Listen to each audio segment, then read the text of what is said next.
Hello my friends, welcome to my YouTube channel DRP classes. और आज हम आप लोगों के लिए लेके आए हैं एक नई वैकेंसी की अपडेट के बारे में, जो है हाई कोर्ट की वैकेंसी एलडीसी की। ओके, अभी हाल ही में कोरोना काल के दौरान राजस्थान सरकार के हाई कोर्ट ने, यानी कि राजस्थान हाई कोर्ट ने एक क्लर्क ग्रेड सेकंड की वैकेंसी अनाउंस की है।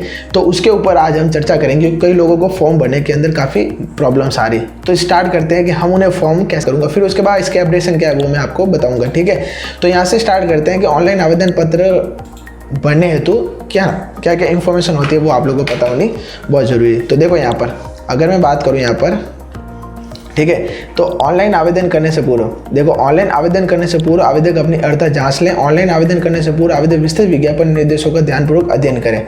ठीक है, तो आपको यहाँ पर इन सब के बारे में अध्ययन करना है कि ये क्या चीज़ होती है। ठीक है, फोटो हस्ताक्षर हेतु निर्देश, अपने हस्ताक्षर पासपोर्ट साइज का नवीन रंगीन फोटो आपको क्या करना है, यहाँ से लेना है। ठीक है, मतलब आपका जो फोटोग्राफ्स होगा वो कैसा होगा, एकदम रंगीन होना चाहिए और लेटेस्ट होना चाहिए। ठीक है, ऐसा नहीं है कि आपने काफ़ी टाइम दे दिया पुराना। ठीक है, और वो उसकी साइज़ क्या होनी चाहिए, आपके उसकी साइज़ होनी चाहिए, ये आपकी साइज़ 10 KB कितनी होनी चाहिए, 10 KB से 25 KB की साइज़ में उसको सेव करें। फिर आवेदन पत्र में तारंगी सूचनाओं को फिल करें। ऑनलाइन आवेदन करने की प्रक्रिया F5 other browser refresh button का न दबाएं।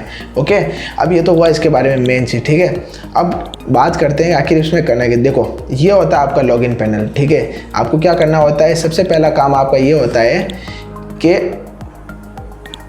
आप पहले फर्स्ट HTTP इस साइट के ऊपर आप लॉगिन करोगे। क्या करोगे, इस साइट के ऊपर मैं इसका PDF का लिंक भी आपको दे दूंगा डिस्क्रिप्शन के अंदर, आप देख लेना। सबसे पहले आपको www.scrs.nic.in की साइट पे जाना है और जाने के बाद आपको वहाँ पर लिंक करने पर क्या करेंगे, इस क्लिक पर रिक्रूटमेंट का नया लिंक खोलेंगे। कौन सा लिंक खोलेंगे, आपका रिक्रूटमेंट वाला जो लिंक होता है ना, रिक्रूटमेंट टैब में आपको ऑप्शन, इसके ऊपर आपको क्या करना है, क्लिक करना है। क्लिक करने के बाद ये क्या करेगा, ये विभिन्न भर्तियों के पेज को खोलेगा। फिर उसके बाद ऊपर ऑप्शन लिखा होगा रिक्रूटमेंट JRDS, ये वाला ऑप्शन लिखा हुआ आएगा, ये इसको याद रखना। क्या लिखा होगा, recruitment junior for RHCC RLSS and DLSS clerk grade second for RHS and district code 2020 के लिंक पर आपको क्या करना है, क्लिक करना है। आपको क्या करना है, इसके ऊपर क्लिक करना है। क्लिक करने के बाद क्या हो जाएगा आपका, आप क्लिक करोगे सीधा, तो क्लिक करते ही आपके पास सेकंड ऑप्शन के अंदर आ जाओगे, ऑनलाइन एप्लीकेशन पोर्टल पर लिंक करें। मतलब यहाँ पर एक क्लिक,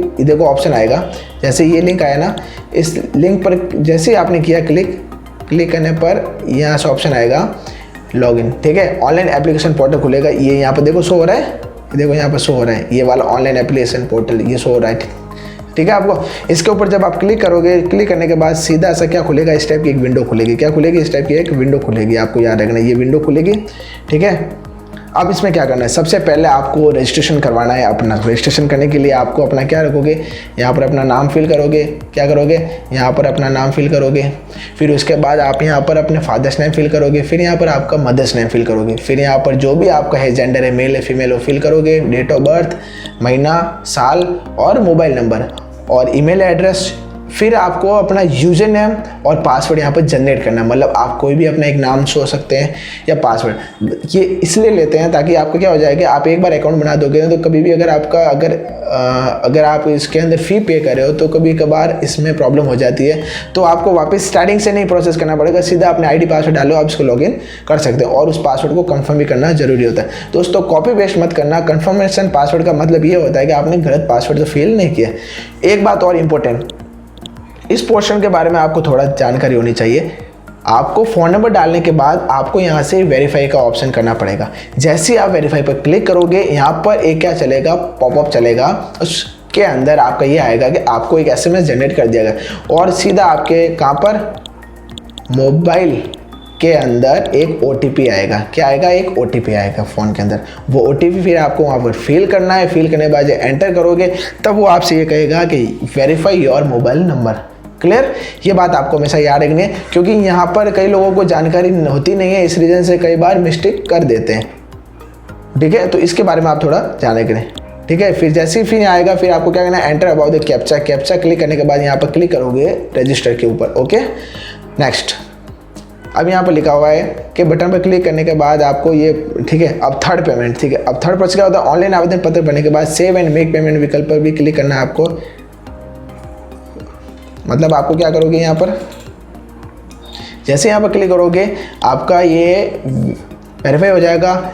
यूजर नेम कम से कम 6 अक्षर का होना चाहिए। जो भी आप यूजर नेम दे रहे हो वो कितने अक्षर का होना चाहिए, 6 अक्षरों का होना चाहिए। पासवर्ड 7 से 15 अक्षरों का होना चाहिए, जिसमें कम से कम एक गणितीय अंक और एक विशिष्ट अक्षर हो। अब ये गणितीय अंक और विशिष्ट अक्षर क्या होते हैं, देखो मेरी बात सुनो। ये देखो मैं इस वर्ड के बारे में बताता हूँ।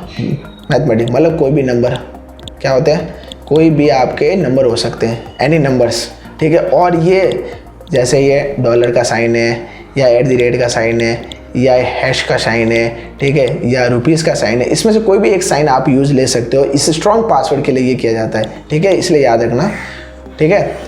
अब नेक्स्ट बढ़ते हैं हम आगे।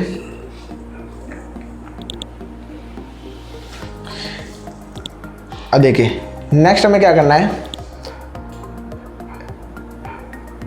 नेक्स्ट आप जब ऐसे आ जाओगे ना, तब आपके पास एक फॉर्म खुलेगा। ये इसका क्या है, एक डेमो रूप है। याद रखना क्या लिखा हुआ है, डेमो रूप है। अब यहाँ पर आप एप्लीकेशन करोगे तो देखो कुछ डिटेल जो आपने फिल कर रखी है वो फिल वापस आपको यहाँ पर शो हो जाएगी। यहाँ पर आ जाएगा आपका एप्लीकेशन नेम फिल हो जाएगा यहाँ पर, फिर यहाँ पर फादर्स नेम, मदर्स नेम, फिर यहाँ पर बोनाफाइड रेजिडेंट, आप कहाँ से हो, आप स्टेट के हो या स्टेट के बाहर के हो, वो आपको यहाँ पर फिल करना है। फिर होम डिस्ट्रिक्ट आपका क्या है, फिर आपकी कैटेगरी कौन सी है। इसके अंदर कैटेगरी में ओबीसी, क्रीमी वगैरह सब चीज़ आती है। नॉन क्रीमी और क्रीमी भी आता है ओबीसी के अंदर। SC ST जनरल सब कैटेगरी, EWS भी कैटेगरी इसके अंदर आ जाती है। फिर आपका जेंडर, नेशनलिटी इंडियन हो या क्या हो, ठीक है। फिर मैरिटल स्टेटस, आप शादीशुदा हो, अगर शादीशुदा हो तो नीचे वाले फिल करने पड़ेंगे, अगर नहीं हो तो आपके ये सारे फिल क्या हो जाएंगे, ऑप्शन यहाँ से हट जाएंगे, ठीक है। फिर उसके बाद स्पेशल कैटेगरीज, स्पेशल कैटेगरीज के अंदर क्या करोगे, पर्सन विद डिसएबिलिटीज़, पर्सन विथ डिसएबिलिटीज़ यानी कि आप विकलांग हो या हैंडीकैप हो तो आपको यहाँ पर अपनी कैटेगरी फिल करनी है। फिर उसके बाद employing serving in connection with the affairs of the state in substantive on a temporary,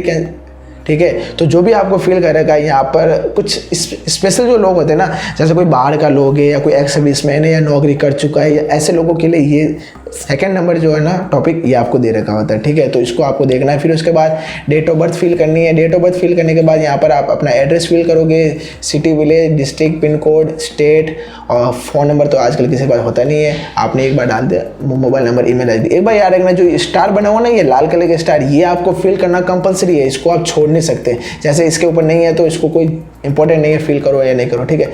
फिर आता है एजुकेशन क्वालिफिकेशन। देखो बहुत अच्छी बात देखी हुई है, यहाँ पर आपको परसेंटेज नहीं लिखना है। सबसे पहले तो क्या करना है, यहाँ पर आपको कौन सा बोर्ड है, RBC, CBSE, ICSE या कुछ भी बोर्ड है वो यहाँ पर लिखना है। यहाँ पर JNVU, VMU जो भी आपको बोर्ड देगा वो लिखना है। फिर कौन से ईयर में आपने पास किया, और यहाँ पर डिवीज़न लिखना है। डिवीज़न आप ऐसे भी लिख सकते हो, मान लो मैंने लिखा फर्स्ट, आप ऐसे भी लिख सकते हो, या आप ऐसे भी लिख सकते हो फर्स्ट, या आप ऐसे इस तरह से भी लिख सकते हो, ठीक है। वो आपकी चॉइस है, आप कैसे भी लिख सकते हो यहाँ पर। फिर उसके बाद लिखा whether positive basic knowledge of computer, ये तो यस ही रहेगा, इसको आप चेंज नहीं कर सकते, ओके। ये बात हमेशा रखना। कुछ एक चीज़ें होती है जिसको आप चेंज नहीं कर सकते, वो इन्होंने बोनाफाइड कर रखा होता है, ठीक है। फिर आगे बढ़ते other information. Do you have more than one spouse living, have you accepted dowry in marriage, यानी कि आपने कभी दहेज लिया है, no. Are you married to the person having already an wife living, ठीक है, लिव इन रिलेशनशिप, ठीक है। Whether any first information report, FIR, अगर आपके खिलाफ कोई FIR वगैरह हो रही है तो ये सब चीज़ें आपको यहाँ पर सोच समझ के फिल करनी है। ज़्यादातर यहाँ पर नो ही फिल किए जाते हैं, लेकिन कई बार कुछ कंडीशन हो जाता है, किसी को कोई केस हो जाता है तो ऐसे लोग भी हो जाते हैं, ठीक है। तो ये आपको फिर उसके बाद क्या करोगे, डिक्लेरेशन करोगे, आई एग्री।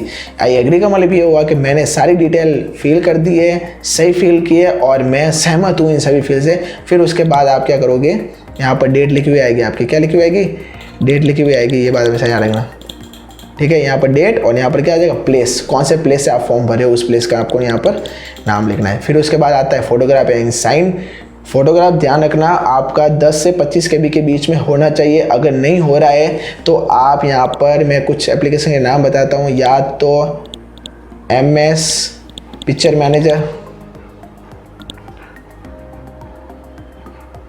मैनेजर या MS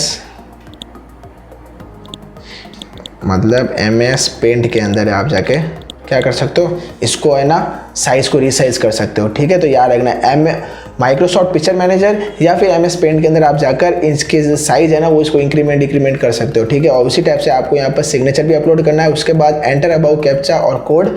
ठीक है, कोड आपको फिल करने के बाद आपका ये फॉर्म तो फिल हो जाएगा पूरा, यानी कि आपके फॉर्म फिल करने लायक का जो प्रोसेस है वो क्या हो जाएगा, आपका कंप्लीट हो जाएगा। ठीक है, फिर उसके बाद आपका रहेगा पेमेंट का ऑप्शन रहेगा। ठीक है, क्या रहेगा आपका पेमेंट का ऑप्शन रहेगा। पेमेंट का ऑप्शन कैसे फिल करोगे, तो देखो पेमेंट के अंदर मैं सिंपली बात बताऊँ आपको, यहाँ पर कुछ ऑप्शन फिल आएंगे। ठीक है, पेमेंट की बात करते हैं तो यहाँ पर आपके 2-3 ऑप्शन यहाँ पर आएंगे। ठीक है, आप यहाँ पर डेबिट कार्ड या सारे जो भी आपके कार्ड होते हैं कार्ड के यूज ले सकते हो, नेट बैंकिंग भी यूज ले सकते हो। क्या यूज ले सकते हो, नेट बैंकिंग भी आप यूज ले सकते हो। ठीक है, तो ये आपका पेमेंट प्रोसेस रहेगा। पेमेंट करने के बाद फिर आपका यहाँ पर प्रिंट निकाल सकते हो। क्लियर, मेरी बात हो गई है। ठीक है, ये होगा फॉर्म फिल करने का प्रोसेस। अब साथ ही साथ इसके सिलेबस के बारे में भी आप देख लो कि इसका क्या सिलेबस होता है। ओके, तो मैं आपको हाथों हाथ भी शो करवा देता हूँ। ठीक है, अब देखिए यहाँ पर मैं सीधा पॉइंट पे आता हूँ। ये तो आपका हुआ फीस का प्रोसेस हुआ। क्या हुआ, फीस का प्रोसेस कितनी है, ये आपके 500 और ये आपके 350 रुपये। ओके, ठीक है, हाँ ये आपका है सिलेबस का पोर्शन। ठीक है, देखो पार्ट ए हिंदी है, इंग्लिश है और जनरल नॉलेज है। सबके 100 मार्क्स के पेपर होंगे, 300 मार्क्स का पेपर होगा, 120 आपको SC ST या फिजिकल कैंडिडेट को लाने जरूरी हो जाते हैं। फॉर अदर कैंडिडेट्स के लिए 135 मिनिमम मार्क्स होते हैं। ये मार्क्स आपको अचीव करने ही होते हैं और ड्यूरेशन आपका रहेगा 2 आवर का रहेगा। हर एक पेपर के अंदर 50-50 क्वेश्चन आएंगे। कितने आएंगे क्वेश्चन आपके, 50-50 क्वेश्चन आएंगे। कितने क्वेश्चन, 50 क्वेश्चन, 50 क्वेश्चन, 50 क्वेश्चन। ठीक है, ये बात याद रखना है। ठीक है, और ये आपको कम से कम मार्क्स लाने जरूरी है। ओके, फिर उसके बाद देखो ये आपका रहेगा सिलेबस। देखो क्या लिखा हुआ, each part solve be 50 multiple choice question bearing 2 marks for each question. Written test will be conduct through OMR answer sheet. There shall be no negative marking for wrong answer in the written test. ये हिंदी का syllabus रहेगा आपका। ठीक है, और ये आपका रहेगा इंग्लिश का सिलेबस। ठीक है, और यहाँ पर अगर मैं राजस्थान GK के बारे में बात करूँ तो ये देखो आपका current affairs, geography, natural resource और history and culture of Rajasthan, यानी राजस्थान की हिस्ट्री और कल्चर आएगा इसके अंदर पूरा का पूरा। ज्योग्राफी इसके अंदर आपका इंडियन लेवल भी आ सकती है और नेशनल लेवल की भी आ सकती है ज्योग्राफी। ठीक है, अब बात करते हैं आपका टेस्ट। अब ये क्या आपके, ये हो जाएंगे आपके पेपर फर्स्ट स्पीड टेस्ट होगा, हिंदी इंग्लिश दोनों में होगा। 5-5 मिनट का टाइम दिया जाएगा और आपको 25-25 मार्क्स लाने कंपल्सरी है। मतलब आपका 25-25 मार्क्स का ये होंगे, 50 मार्क्स का पूरा टेस्ट होगा। ठीक है, और SC ST PH कैंडिडेट को 20 मार्क्स कम से कम लाने हैं और अदर कैंडिडेट को 22.5 मार्क्स लाने वाले को उसको एलिजिबल मान लिया जाएगा। फिर उसके बाद दूसरा है प्रोफिशिएंसी टेस्ट होता है, 10 मिनट्स का होता है। स्पीड टेस्ट होता है इसके अंदर, फिर 50 मार्क्स का होता है टोटल, 20 मार्क्स और 22.5 मार्क्स का आपको क्राइटेरिया यहाँ पर अचीव करना होता है। ये पूरा कैसा होता है, टाइपिंग टेस्ट वाला फॉर्मेट होता है। क्या होता है, टाइपिंग टेस्ट वाला फॉर्मेट होता है। ये बात हमेशा याद रखना। ओके, तो दोस्तों इसी के साथ मेरा ये वीडियो कंप्लीट होता है। हाई कोर्ट के बारे में मेजर जो इन्फॉर्मेशन थी वो मैंने आपको दे दी है और अधिक जानकारी के लिए आप हमसे कांटेक्ट भी कर सकते हैं।